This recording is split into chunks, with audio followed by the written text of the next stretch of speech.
बढ़ते हैं आगे, बात करेंगे ठंड। बिल्कुल, देश के उत्तर और मध्य हिस्सों में सर्दी का असर लगातार बढ़ता जा रहा है। जनवरी का एक सप्ताह हो गया है पूरा। उत्तर से लेकर पूर्व और मध्य भारत तक शीतलहर और घने कोहरे ने जनजीवन को प्रभावित कर रखा है। सुबह और रात के समय ठंड इतनी तेज हो गई है कि लोगों के लिए घर से निकलना मुश्किल हो रहा है।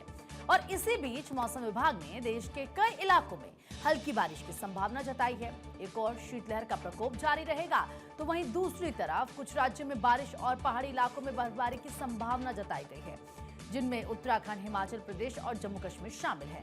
खास तौर पर ऊंचाई वाले इलाकों में बारिश और बर्फबारी का असर ज्यादा देखने को मिल सकता है। तो बिल्कुल, और इसी के साथ में तमाम सहयोगी हमारे साथ में जुड़ चुके हैं। इस समय देहरादून से पंकज हमारे साथ मौजूद हैं, पटना से सर्वेश जुड़े हुए हैं, लखनऊ से नीलेश जुड़ चुके हैं और शिमला से रॉबिन इस समय हमारे साथ में जुड़ चुके हैं। सबसे पहले हम देहरादून का रुख करते हैं। पंकज हमारे साथ मौजूद हैं और तमाम सहयोगी जुड़ गए हैं। पंकज, क्या कुछ हालात इस समय देहरादून में आपको देखने को मिल रहे हैं, क्योंकि पहाड़ों पर बर्फ गिर रही है और उसका असर खास तौर पर देखा जा रहा है। हालात क्या है इस समय देहरादून में?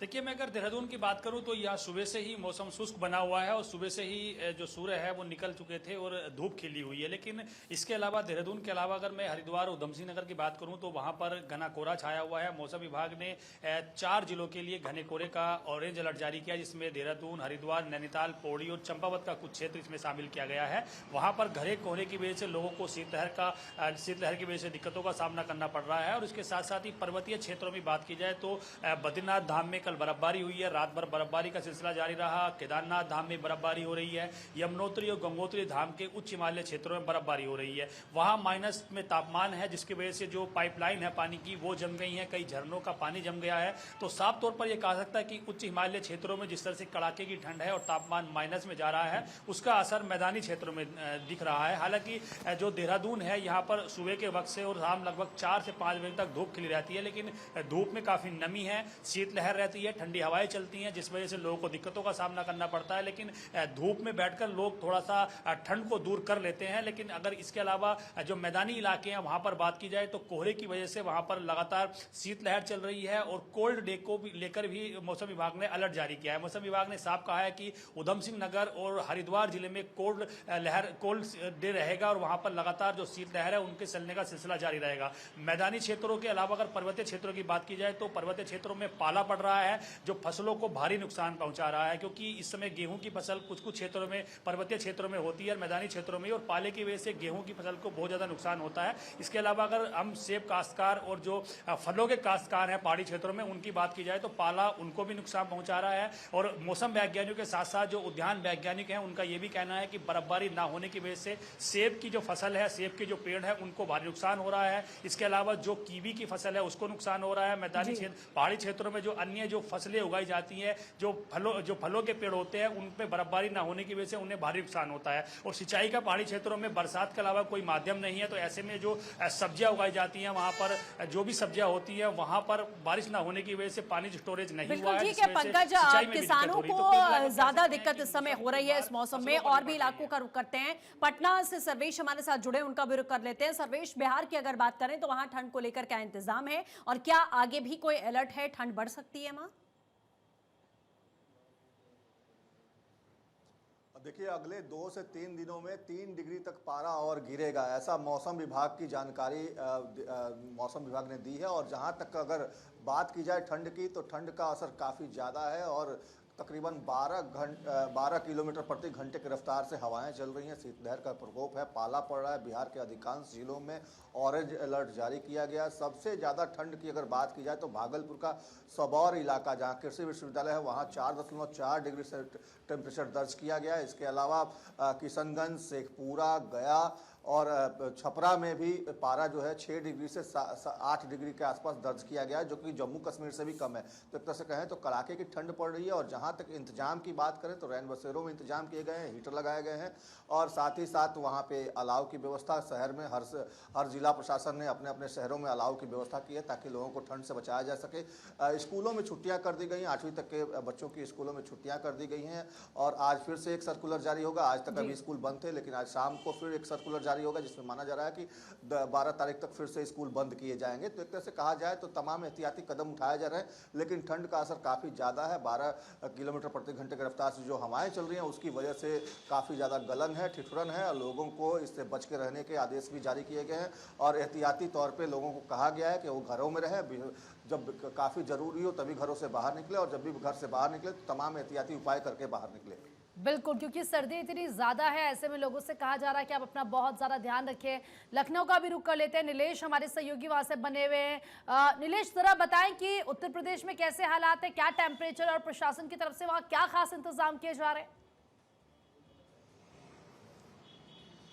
देखिए, बिल्कुल अगर हम उत्तर प्रदेश की बात करें तो उत्तर प्रदेश में पिछले 3 दिनों से कई ऐसे जिले हैं जहां पर सूर्य भगवान ने दर्शन तक नहीं दिए। लोगों को ठंड इतनी सता रही है कि तापमान, अगर आप अंदाजा लगाइए कि मौसम विभाग ने जो अंदेशा जताया था कि उत्तर प्रदेश के लोगों को ठंड का सितम और परेशान करने वाला है। और आज के अगर हम तापमान की बात करें तो इटावा इतना ज़्यादा ठंडा है जहाँ पर शिमला से और मनाली से भी ज़्यादा टेम्परेचर जो है वो दर्ज किया गया। 2 डिग्री के करीब टेम्परेचर इटावा का रहा। वही कानपुर की बात करें तो कानपुर में 4 डिग्री टेम्परेचर रहा। लखनऊ की बात करें तो अभी 10:30 बज रहा, और 10:30 बजे का जो तापमान है वो 9 डिग्री सेल्सियस है। उसके अलावा मौसम विभाग ने जिस तरीके से अनुमान जताया है कि उत्तर प्रदेश के 40 से ज़्यादा ऐसे जिले हैं जहां पर भीषण कोहरे के साथ साथ भीषण ठंड का सामना लोगों को करना पड़ेगा।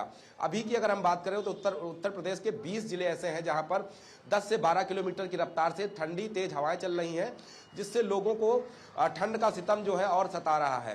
राजधानी की बात करें तो राजधानी में 10:30 बज चुका है, लेकिन जो हलचल राजधानी में आम दिनों में होती है लेकिन वो अभी तक दिखाई नहीं दे रही है। वाहनों की जो संख्या सड़कों पर होती है वो बेहद कम है। एयर क्वालिटी इंडेक्स की बात करें तो एयर क्वालिटी इंडेक्स भी खराब हुआ है।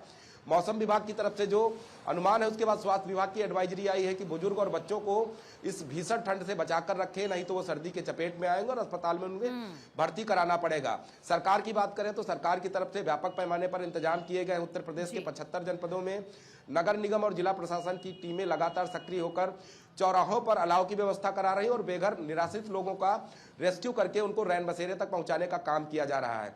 हालांकि जिस तरीके से अभी ठंड है वो कहीं ना कहीं आने वाले 5 से 7 दिनों तक और उत्तर प्रदेश के लोगों को सताएगी। क्योंकि लखनऊ की अगर बात करें तो लखनऊ में महज आधा घंटा और घंटा भर के लिए ही सूर्य भगवान दर्शन देते, उसके बाद फिर जो है ठंडी हवाएं चलती हैं, कोहरा गिरता है और आसमान में धुंध छाई रहती है। तो फिलहाल उत्तर प्रदेश में अभी ठंड का सितम जारी रहेगा जिस तरीके से मौसम विभाग ने जानकारी दी है।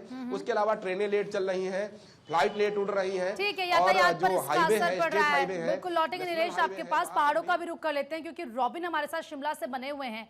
रॉबिन, जब तक पहाड़ों पर भारी बर्फबारी ना हो उसको सर्दी माना नहीं जाता है। अगर पूरे हिमाचल की हम बात करें, कब तक ये कहा जा रहा है कि अच्छी खासी बर्फबारी वहां पर होगी, जिसका इंतजार जो अक्सर पर्यटक है वो करते हैं। हालांकि जो वहां के स्थानीय लोग हैं उनकी मुश्किलें बढ़े, लेकिन कहीं ना कहीं बर्फबारी का इंतजार रहता है। बिल्कुल, देखिए हिमाचल प्रदेश के लिए तो बर्फबारी वरदान से कम नहीं है। न केवल यहाँ के पर्यटन कारोबार के लिए बल्कि यहाँ की सेब बागवानी और दूसरी तरह की जो बागवानी हिमाचल प्रदेश में होती है उसके लिए सबसे ज़रूरी भी है, क्योंकि चिलिंग आवर्स पूरे नहीं होंगे। इसके अलावा मॉइस्चर की जो ज़रूरत रहती है ज़मीन में वो भी पूरी नहीं होगी। तो तमाम मुश्किलों के बावजूद, क्योंकि बर्फ़बारी जब होती है तो उसके लेकर कई मुश्किलें भी सामने आती हैं, लेकिन इसके बावजूद लोग बेसब्री से बर्फबारी का इंतजार करते हैं। बहरहाल, लेकिन अभी तक की बात करें तो आने वाले 1 हफ्ते तक अभी बर्फबारी के लिए और इंतजार करना होगा। मौसम विज्ञान केंद्र ने साफ कहा है कि अभी फिलहाल में कोई बदलाव हिमाचल प्रदेश के मौसम में नहीं हो रहा है। हालांकि हायर रीचेस में लगातार बर्फबारी रुक रुक कर हो रही है।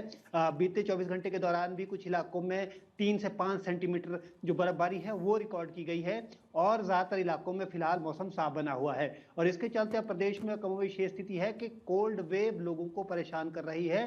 2 दिनों के लिए कोल्ड वेव का अलर्ट भी जारी किया गया है, यानी कि आज 8 और कल 9 जनवरी को प्रदेश के कई इलाकों में कोल्ड वेव रहेगी। इसको लेकर एहतियात बरतने के लिए लोगों के लिए कहा गया है। साथ ही साथ हिमाचल प्रदेश के जो निचले इलाके हैं, यानी कि पंजाब हरियाणा से सटे हुए इलाके, उन इलाकों में कोहरा लोगों को परेशान कर रहा है। लगातार टेम्परेचर्स में गिरावट आ रही है और शुष्क सर्दी जो है लोगों को परेशान कर रही है। अब लोग इस बात का इंतजार लगातार कर रहे थे कि प्रदेश में बर्फबारी हो। हालांकि कुछ इलाकों में पश्चिमी विक्षोभ सक्रिय हुआ, लेकिन उतना असरदार अभी तक साबित नहीं हो पाया है। केवल किन्नौर, लाहौल स्पीति, चंबा और कांगड़ा के बहुत हाई रीचेस है, वहां पर कुछ इलाकों में बर्फबारी रिकॉर्ड की गई है। शिमला, मनाली, धर्मशाला जैसे जो तमाम पर्यटन स्थल है वहां अभी भी बर्फबारी का इंतजार किया जा रहा है। खासतौर पर शिमला और मंडी जैसे जो इलाके हैं जहां सेब बेल्ट है और इसके अलावा दूसरे जो फल है उनका उत्पादन होता है, इन इलाकों में बेसब्री से बर्फबारी का इंतजार किया जा रहा है क्योंकि लगातार मौसम जो है शुष्क बना हुआ है। देखिए, बरसात के बाद से लगातार प्रदेश में मौसम साफ बना रहा है, तो ऐसे में अब जो मॉइस्चर है जमीन में वो बहुत निचले स्तर पर पहुंच गया है पहाड़ों पर, तो इसको लेकर जो है लोग चिंतित है, खासतौर पर बागवान चिंतित है। और ऐसे में अब उम्मीद ये की जा रही है कि जल्द से जल्द हिमाचल प्रदेश में बारिश और बर्फबारी देखने को मिले। बिल्कुल ठीक है हालांकि रॉबिन, इसके लिए जैसा आप कुछ कह और रहे हैं कि इंतजार जल्द से करना जल्द पड़ सकता उम्मीद है। की जा रही है कि बर्फबारी कम से कम देखने को मिले, क्योंकि ये वो तमाम इलाके हैं शिमला के और मंडी की बात करें जहां सैलानी जाते हैं और फिलहाल उन्हें मायूसी ही हाथ लग रही है। एक बार फिर से हम देहरादून का रुख करते हैं। पंकज हमारे साथ लगातार बने हुए हैं। पंकज, उत्तर प्रदेश के अलग अलग इलाकों में हमने देखा है कि स्कूलों को बंद किया गया है, अलर्ट जारी किया गया है, छोटे बच्चों की सुरक्षा को देखते हुए 12वीं तक के यहाँ तक के स्कूल बंद कर दिए गए हैं। उत्तराखंड की बात करें तो वहां पर क्या कोई इस तरीके के आदेश जारी किए गए हैं?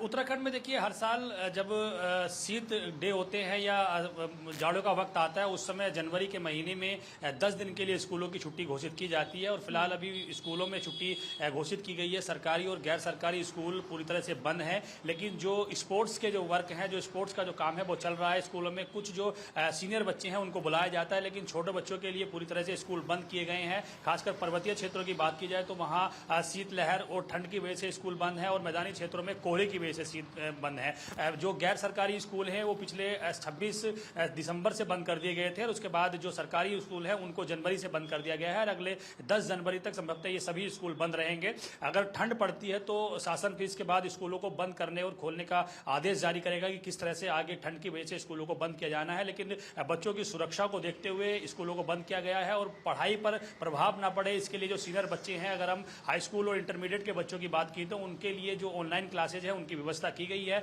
जो अध्यापक हैं वो उनको ऑनलाइन क्लासेस दे रहे हैं, और ट्यूशन भी उनको अलग से दिया जा रहा है। तो कुल मिलाकर कह सकते हैं कि 10 दिन में जो स्कूलों में बच्चे नहीं जाएंगे उनके लिए पढ़ाई की बेहतर व्यवस्था की गई है, क्योंकि 20 फरवरी से उत्तराखंड की बोर्ड की परीक्षाएं की जाएंगी, और उसके बाद जो अन्य परीक्षाएं हैं वो भी यहाँ पर की जाएंगी। तो इसलिए बच्चों की परीक्षा पर प्रभाव न पड़े, उनको ऑनलाइन क्लासेस दी जा रही हैं। फिलहाल बच्चों की सुरक्षा को देखते हुए पहाड़ी क्षेत्रों में और जो मैदानी क्षेत्र हैं जहाँ पर घना कोहरा छाया हुआ है वहाँ पर स्कूलों की छुट्टी घोषित की गई है। जी बिल्कुल, स्कूलों की छुट्टी यहाँ पर घोषित की गई है। जाहिर सी बात है, पहाड़ों में ठंड इतनी ज़्यादा होती है, ऐसे में बच्चे अगर बाहर निकलेंगे सुबह सवेरे घर से तो उनकी सेहत पर इसका असर पड़ सकता है। बहुत बहुत शुक्रिया आप सभी का तमाम जानकारी देने के लिए।